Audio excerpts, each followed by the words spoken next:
求你的圣灵运行，让我们不是只靠自己的才能作为，而是靠你圣灵来行使圣灵的工作。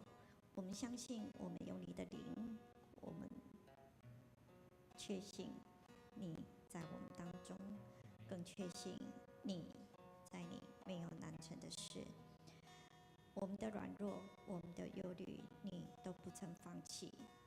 你的应许更要带领我们向前，不管我们前面的路，不管我们走过的路，这一切都在你的掌管当中。我们愿意用祷告来到你面前。当我们软弱，当我们力气微小的时候，更看前面是茫茫无助的时候，相信你的圣手，你大能的手要作为引导我们经过这样的死荫幽谷。我们相信你是为我们摆设宴席的神，你是在我敌人面前为我摆设宴席的神。我们就要来投靠你，我们的生命就将在完成，在完美，在完全。神啊，我们的不够，我们的不足，都求你来帮补。谢谢你听我们的祷告，祷告奉主耶稣的名，阿们。我用祷告来到你面前。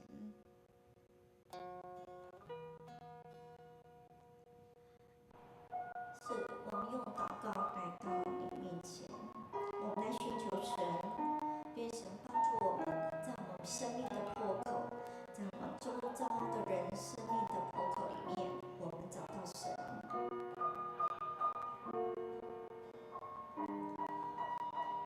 用祷告的心，用祷告来唱这首歌。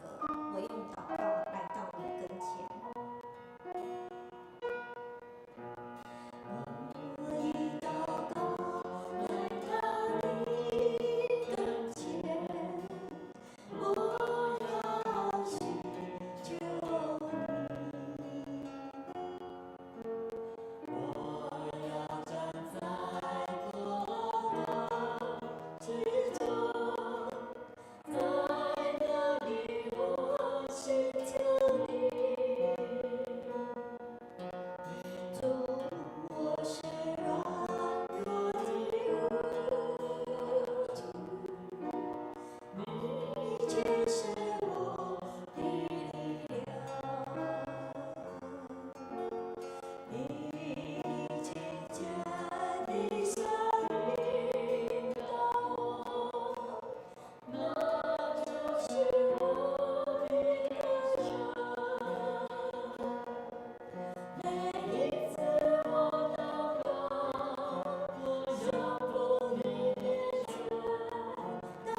确信，奉献是生命主权的交托。求主按照你的信实与怜悯，赐福我们，保守你的教会，坚固你的百姓。奉主耶稣基督的名来求，阿们。请坐。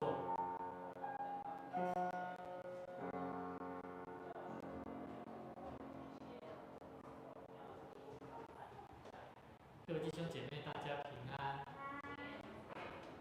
牧师来做消息的报告。我们在接下来，因为我们教会有在做这个社区的关怀工作，那我们在10月23号，在早上9点到12点，南和教会有一个有关于怎么分享如何跟社区的人说话。那我有些时候我们要问候，要跟社区的人接触，我觉得说话很重要，对不对？因为有些时候你不知道怎么说话，所以呢，在这次的活动当中呢，是邀请到这个陶木群牧师，用故事心理学的角度来分享怎么在社区说故事，那帮助我们能够在跟社区的左邻右舍朋友来认识神的真理，那怎么样认识福音？所以呢，在10月23号，如果你有意愿想参加的，牧师邀请你在我们1楼的地方招待处有这个填表我们可以在楼下的地方，或者是私下跟牧师说。那我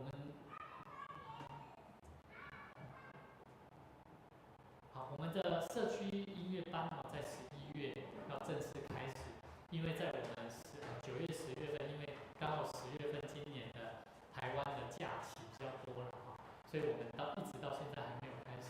11月份如果有家里的朋友有孩子比较小的中班到小6的孩子牧师非常鼓励各位能够鼓励你们家里的那种左邻右舍的亲朋好友的小朋友一起来学习。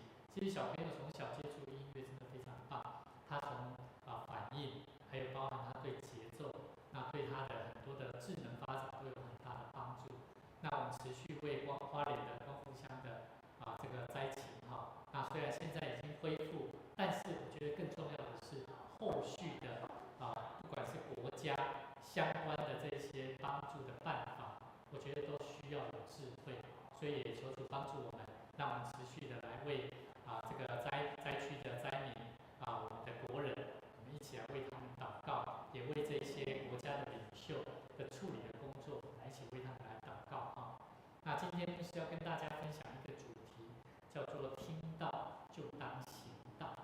那我不晓得各位你们来到不管是听什么专讲也好你们觉得听完专讲最希望有没有果效？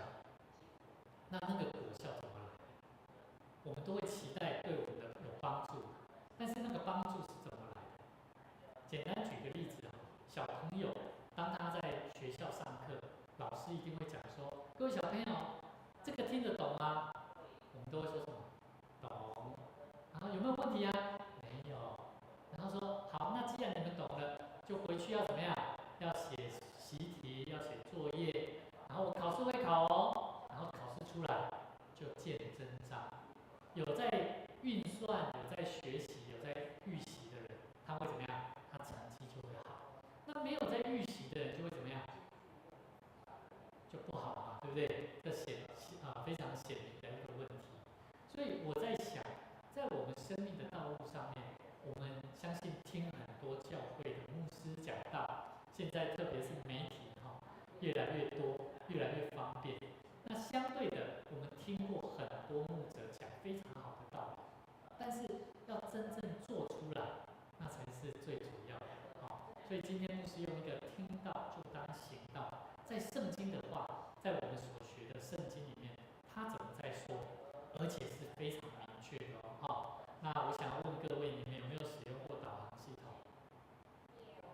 那你们曾经用过导航系统发生什么状况？真的有照着走吗？对，但当你参考的同时，那个路就突然间就过了，对不对？你想说真的是这样吗？我印象中好像不是这样走呢，对吧？我们一开始都怕怕的，所以当你不相信他的时候，你照你的方法走的时候，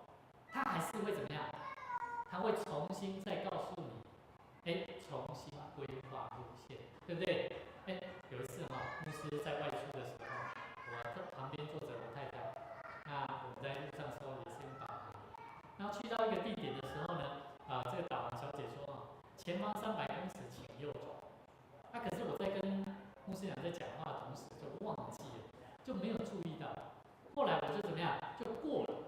结果这个声音又来了，导航小姐就非常耐心的就说了，她说重新规划路线。这个时候我就笑笑的，心里面就想说，你哪不搞我讲？你哪不搞我讲？现在有直播呢，你要去找妈妈。对。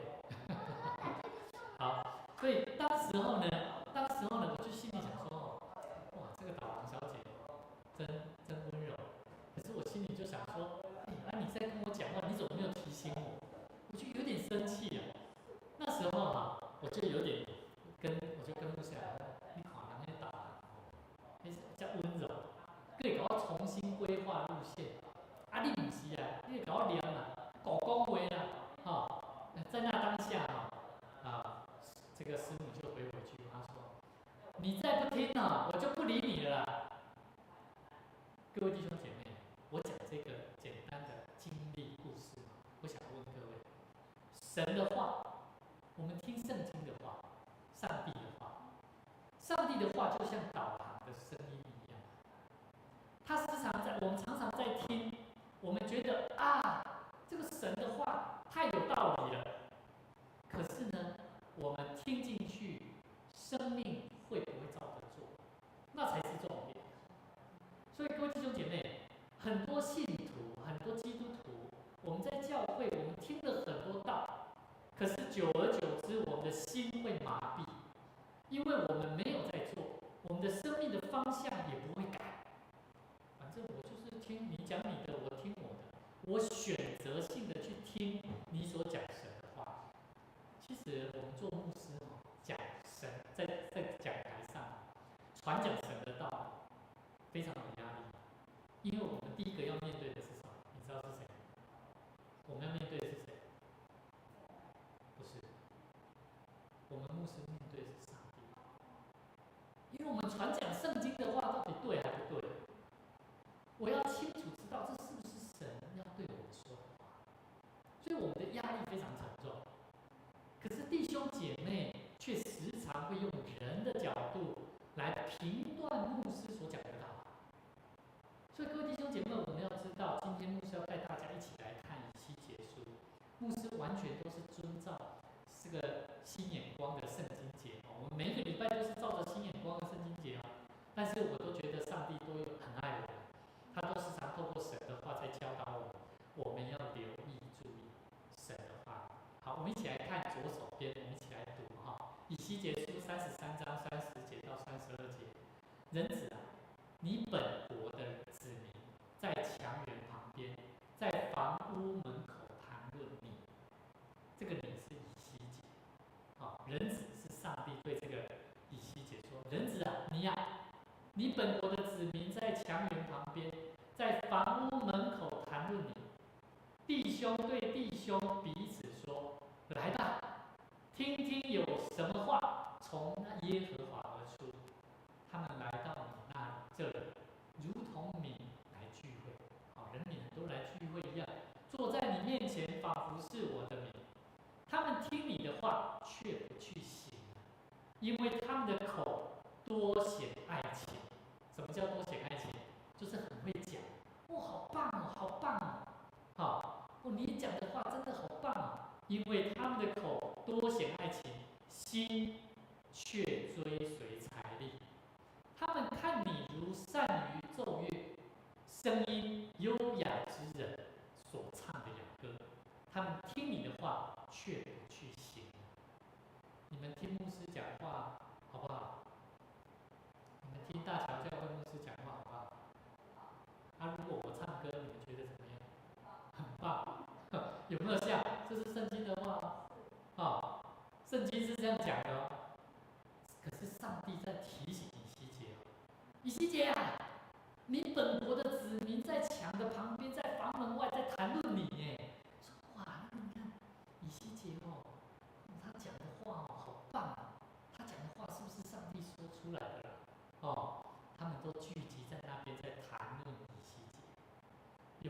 现在的教会的子民在谈论自己教会的牧师？会啊。各位弟兄姐妹，这里讲到很重要。当时候神对以西结说，那时候的以色列人，因为他们被掳到巴比伦，他们正经历了生活非常困难的阶段，他们常常聚集在以西结的旁边在听讲道，可是他们每次听就像在听一场音乐会。以西结，你讲的话好棒，可是他们一回头转身回到他们的生活，他们一样照旧过他们自己想要过的生活。今天如果你们在教会，牧师跟你们讲，你们要去爱人，可是回去以后你们还是一样对待你的家人，那个言语刻薄，然后心情难怒，你也不想要去改变你自己的生命，你只是把它听一听，听了就忘。各位弟兄姐妹，神的话，神他看得非常清楚，他告诉以西结，他们的口啊都在讲很多爱情故事，说你很棒很好啊，可是他们的心都是在追求财力。你两个看那个边啊，还谈台语右手边你们看一下经文很有趣因听你的话，也无去行，因为因的嘴显出最亲爱的话，总是心是在色钱心在色钱哇！我听以西结你讲看现在会当互我趁钱无？我刚刚有讲说以色列百姓他们非常的苦啊，他们希望从以西结身上听到，看有没有什么可以帮助他自己得的更丰盛。可是他们忘记了生命是需要改变的。所以各位弟兄姐妹，他们说主啊，我爱你，但是他们的心里面正在想，接下来我发工资之后，我要把我的钱拿去买我想要的牛，我想要的东西。各位弟兄姐妹，经文的背景，以西结在那个时代，百姓的问题不是不听，他们是听了很多，但是他们却不去行。牧师要提醒各位，我们每一次来到神的教会，我们对讲道，我们对神的预言，我们对教会的宗教活动，我们不能够成为一个很熟悉的基督徒。牧师不要你成为一个很熟悉教会生活的基督徒，我希望你能够在神的话里面，不断的去被经历到，你要怎么样去饶恕人，你要怎么样去爱人，你要怎么样用神的话来帮助你的生命能够不断的成长。所以上帝借着以西结在提醒我们，真正的敬拜不在于听得多，懂得神的话多，而是在于你能不能行出神的真理。所以各位弟兄姐妹，跟你旁边左右前后左右的朋友说，愿神的话真正帮助到你，真正帮助到你，帮助到你什么？能够激励你，让你能够真正活出来，把神的话活出来。所以要怎么活？第一个我们听到要带着什么？要带着行的决心。我要做，我要怎么去做？你一定要，比如说你说要爱人，你就要对你的左邻右舍，可能那个原本的朋友，你每次看到他，你都是看一秒就是目光就没有多停留几秒，你也不会跟他问候，你就想说好，我要想看看，我要怎么多看他几眼，然后给他一个微笑，然后甚至跟他一定会回我，怎么了吗？现在的人都是这样，你给他看，你在看啥？那你要怎么办？你就要想说没有啦，我想说问候你，想要跟你做个朋友。我以前不太敢跟人家接触，我不知道怎么去面对一个我不认识的人。可是当我想到说未来我要成为一个牧师，那我要怎么样去接触这样的人？一定会很多。所以我就开始告诉我自己，我一定要找出方法。我不仅从神的话知道说我要爱人如同自己，我更要知道怎么样去爱人嘛，对不对？所以行的决心是什么？雅各书非常清楚告诉我们。好，我们一起来读第1章22节说：“只是你们要行道，不要单单听到，自己欺哄自己。”我告诉各位如果你不想行活出来，你是在自己欺骗自己。好，这不是我说的，这是神的话说的。好，这段话呢是雅各，也是耶稣的弟兄，真正的他的兄弟。好，他在耶路撒冷教会牧养许多的信徒。当时候的犹太信徒、犹太教的信徒，他们对信仰非常的清楚，他们认为，他们清楚知道，在神的话语当中，他们知道什么律法，他们都非常清楚。可是有一点很重要，他们活不出来。所以雅各他特别提醒他们，信心若没有行为是死的。信心如果没有行为是死的。如果这个信仰不是从听道里面能够帮助他真正走出来，那么你的生命没有办法得着那真正的成就。什么成就？就是生命的果效。所以有一句话说，信仰不是听了就满分了，不是你懂了道理就是得到了信仰。真正的信仰是什么？你要活出来才是通过考试。所以我们一定非常清楚，你如果现在你是做父母亲的，你有做过父母亲，你就知道，你的孩子他如果听懂你的话，是真正知道怎么做，不是真正他听一听的。如果他每次听一听哦，他没有做，你会怎么样？你一定做脚一定敢讲，因为伊就是无做到嘛。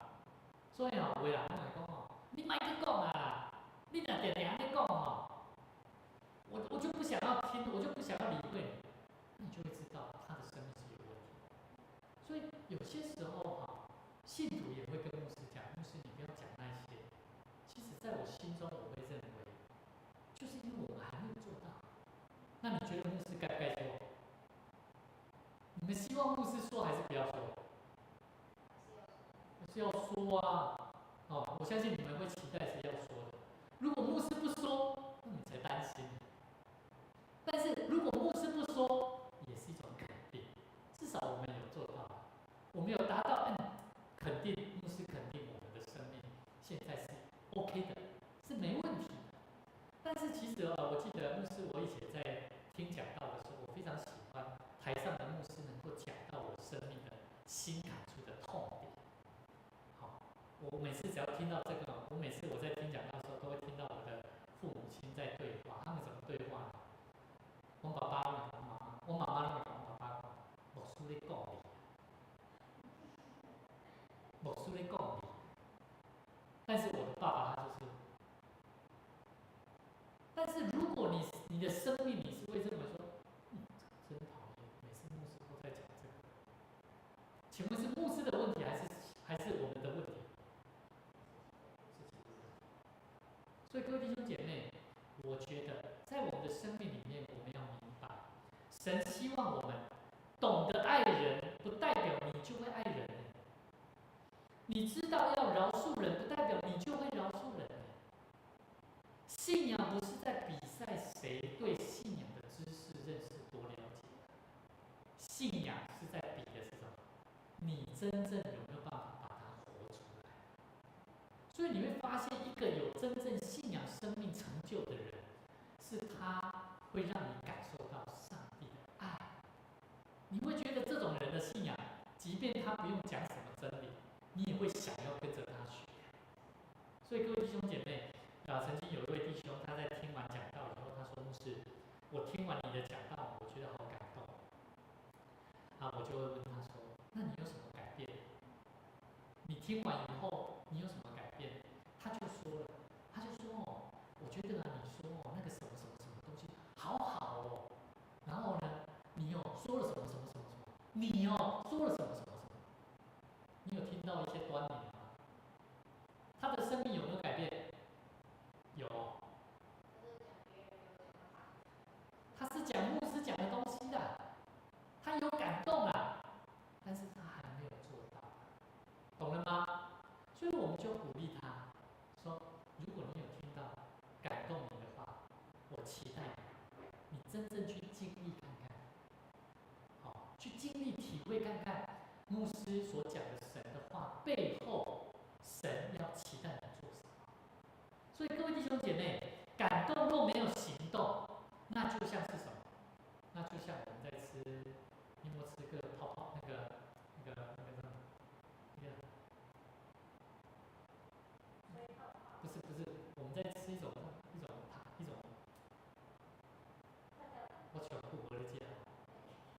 氢键那个啥，哦，口香糖，突然间不知道怎么形容。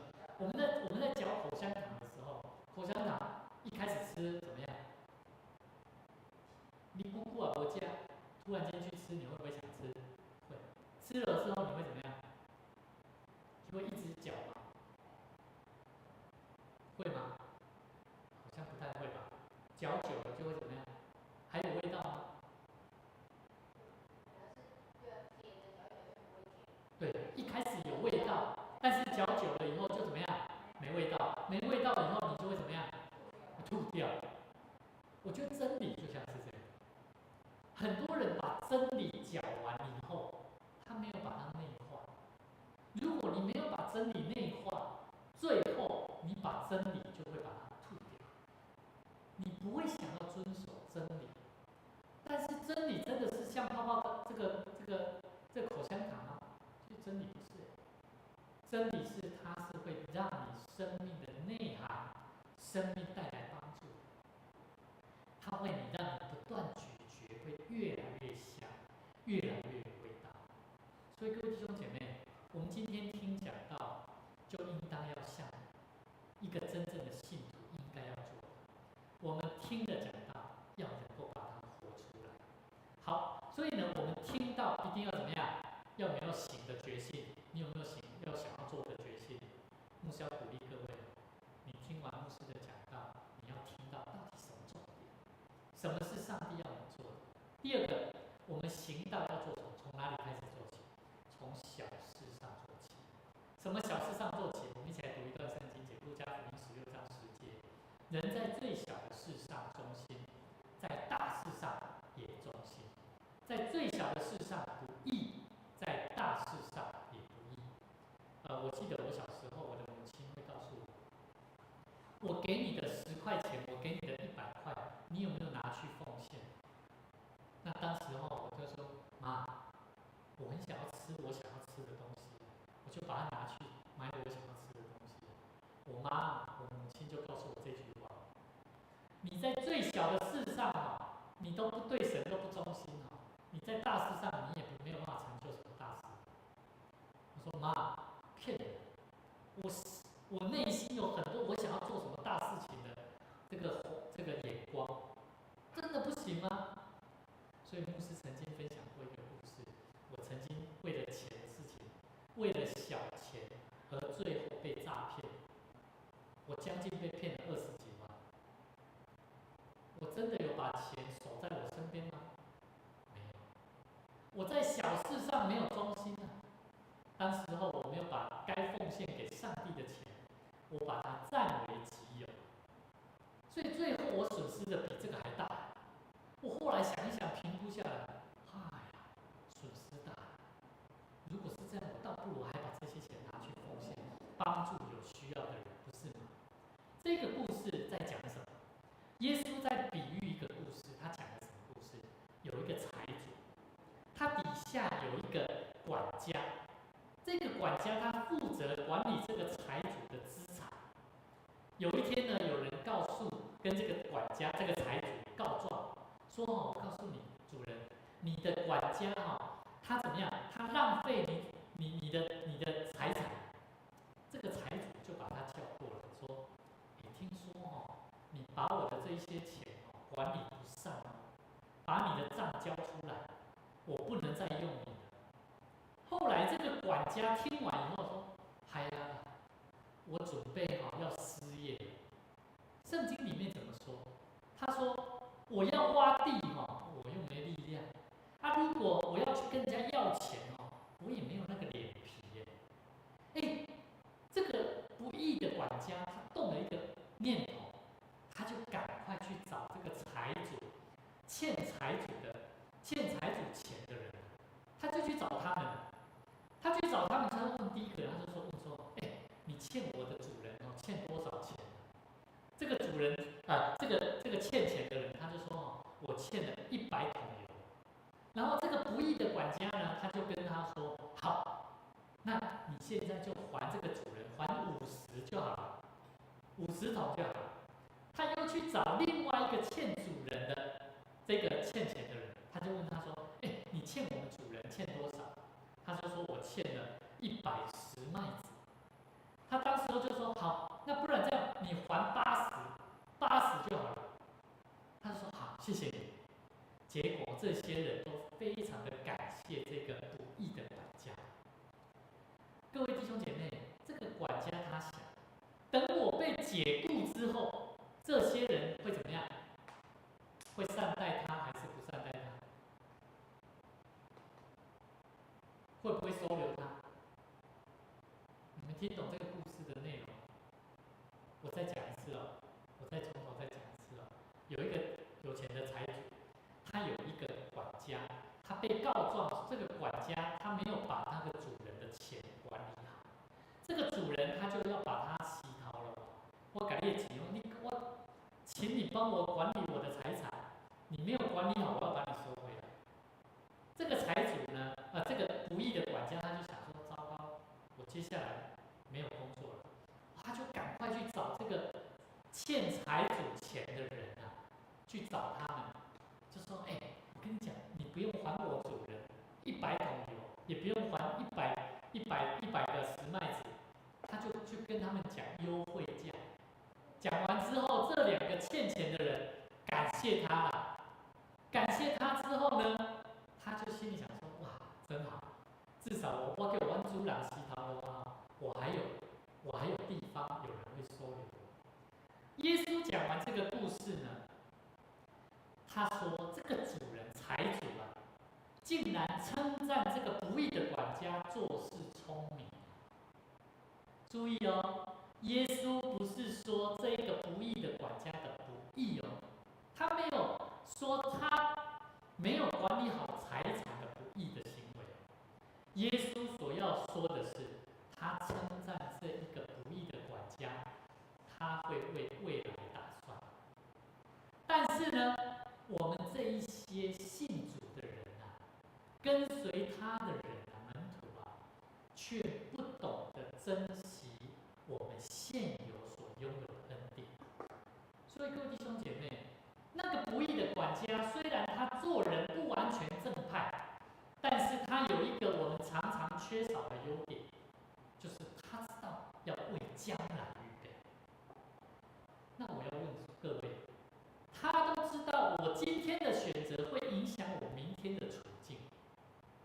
耶稣说，世上的人尚且懂得为未来打算，但是呢，信主的人呢，难道不应该要为未来的国度、未来你们的生命做预备吗？我要问各位，我们来到教会，每一个礼拜都要来教会，听牧师讲道，这个时间难道不是在家睡觉最好吗？是不是？我的孩子现在等爸爸，是不是指示他去拿他的电动玩具？但是我却偏偏不想告诉他，因为我希望让他坐在这里听我讲几句话。各位弟兄姐妹，我们信主的人要懂得为你自己现在的生命做预备。你来到教会，不单单只是要得到一个心理的平安，你来到教会是要真正明白真理，如何从你的生命当中去把它活出来。所以各位弟兄姐妹，不义的管家虽然做人不完全正派，但是他懂得知道未来要如何预备。不行道的信仰，就像那知道要预备却什么都没做的管家，其实我们最后都是要交账的。我刚刚这个故事里面，耶稣讲这个故事里面，这个管家他还是要交账，因为他的财主人，他就是要那个洗头啊，但是他为他未来预备了耶。所以耶稣说什么？这个不义的管家，他还懂得为现今的世上的事，他懂得去预备啊。那我牧师想要问各位，那些没有来参加聚会的基督徒，他们还懂得知道为他的生活预备。那我要问各位，你们来到教会出去之后，你们会不会去跟那些没有来听讲道的人说，你今天没有来太可惜了？你会吗？还是你会说，早知道像你一样没有去参加教会聚会多好，不用去到教会听牧师好像在针对我一样。我时常在想这个问题：我们怎么样再来到神的面前，去领受神的真理，真正帮助自己得着更丰盛？所以各位弟兄姐妹，在我们生命里面，我们一起说，来，我们一起来说哈，听到，听到是让你怎么样？知道神的旨意，但是行道呢，才是什么？真正为永恒预备的行动。好，所以我相信每一个人对行动力的实践都很看重，不管在你的工作、生活、家庭、生活面。但是我们在神的真理里面，我们时常在听神的话。如果我们听到却不去行，那就好像建造房屋一样，我们有设计图，但是我们不动工，图再美，房子永远盖不起来。所以牧师很期待，我非常期待听到各位去分享，你期待你的生命能够在神的话语当中去经历到、去得到什么改变？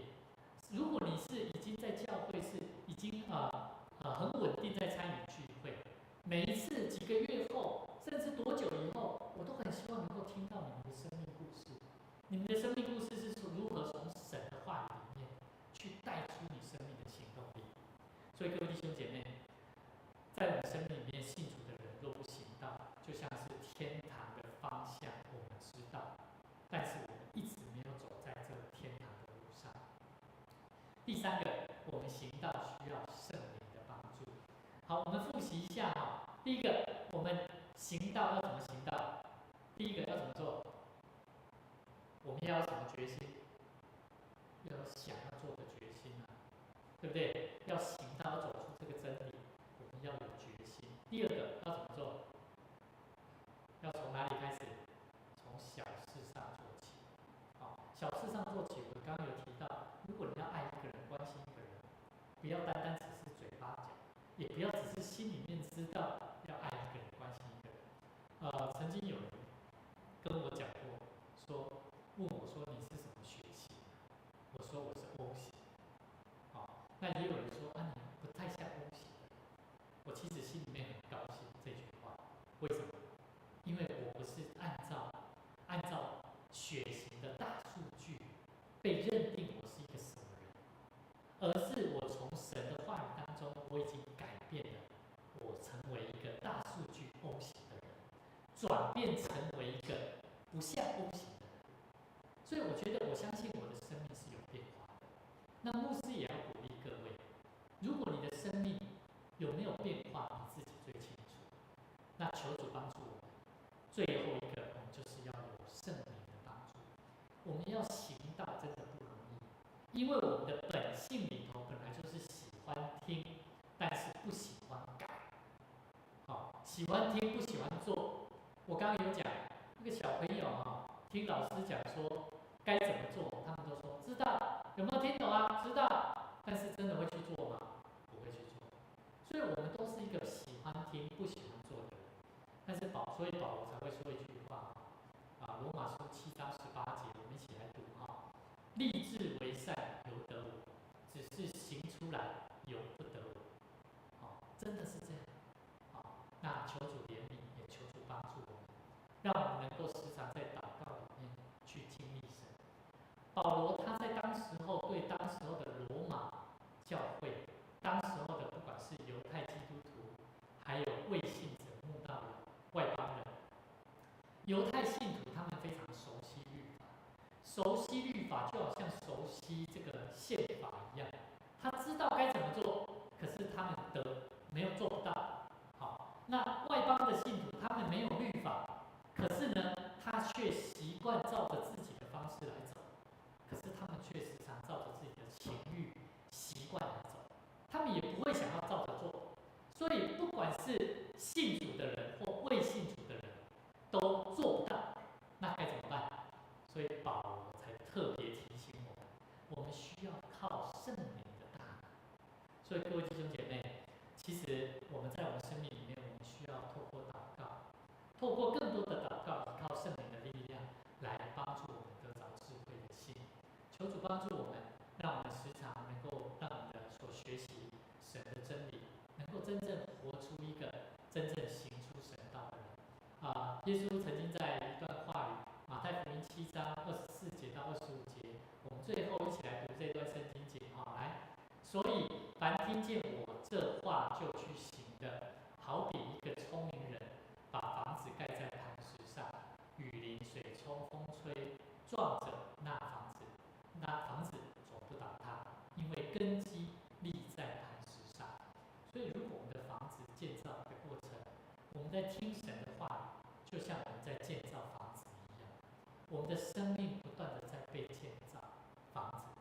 所以，我们一定要不断从神的话语里面学习操练我们自己，真正把它走出来，行出神的话语，爱人如己，爱神的心，然后如何让我们的生命更成熟。